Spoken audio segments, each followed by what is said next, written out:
So this idea of enlightenment, to quote a passage, every man and every woman has a course, depending on the self and partly on the environment, which is natural and necessary for each. Anyone who is forced from his own course, either from not understanding himself or through external opposition, comes into conflict with the order of the universe and suffers accordingly. That passage is from Crowley's Magic in Theory and Practice. It's kind of crucial to understanding the wisdom of the current age. Now, his name comes up, and I don't particularly mention or quote to favor at all, but indeed the name is recognizable in terms of the occult. And people who have read his teachings consider sometimes his to be the standard of magic. And in the study of magic, you inevitably come upon the name. So at any rate, the purpose of pursuing a spiritual path is to seek and find the true self, which is the reflection of God or perfection. The path of enlightenment is only true if it can be of practical use for developing the self, the soul, the true self, and all of those ramifications. A path which does not bring one to this state is not spiritual. It may be only emotional or intellectual. Paths that require only devotion and obedience or simple intuitive developments alone without teaching how to effect the necessary changes in one's life cannot enlighten. They can only teach philosophies, more intellect, more knowledge. Most people follow such paths because they're the most common. They are popular because they only require dedication and agreement, some intellectual comprehension, some basic concept. But does the adherent of such paths obtain a usable benefit that is unique to the system? Or can one find the same benefit in less committed or more narrow ways that are not classified as divine? A true course of enlightenment goes deeper than feel-good ideas. Secondly, the goal of spirituality is to evolve to a higher state of uniting oneself with this God self, God force, the source, force. Thus, when people become distracted by the goal aspects of a spiritual aspect or the spirituality in of itself or the paths, it's no longer a spiritual path. It becomes more about the lust for the reward. Also, one should not concern oneself with the progress of others.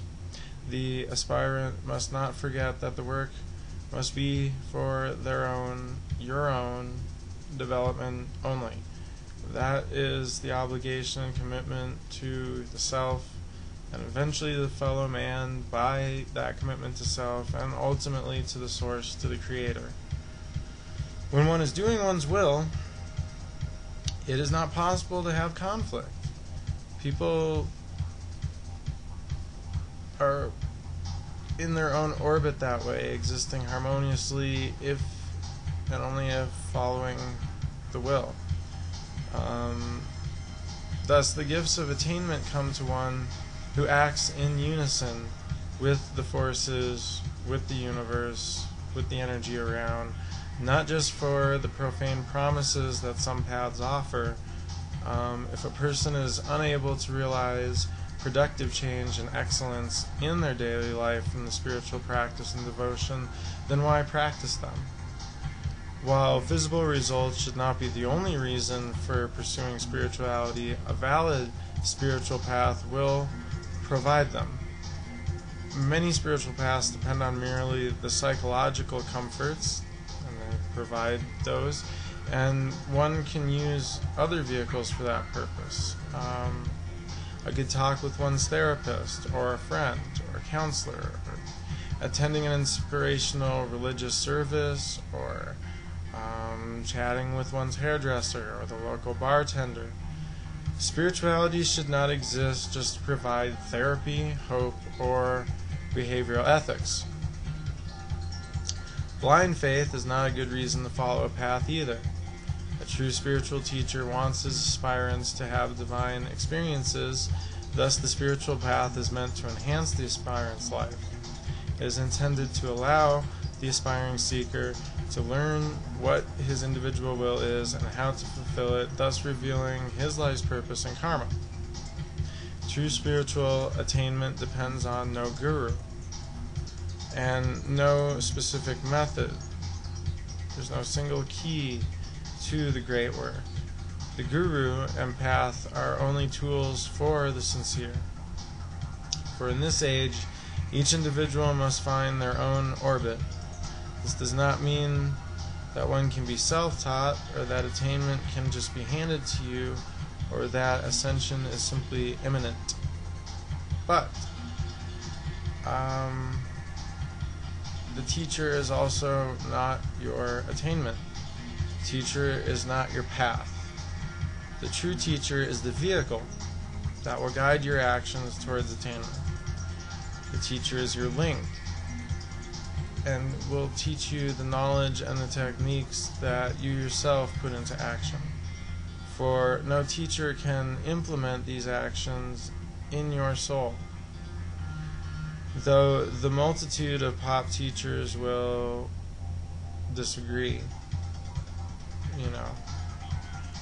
selling you your salvation.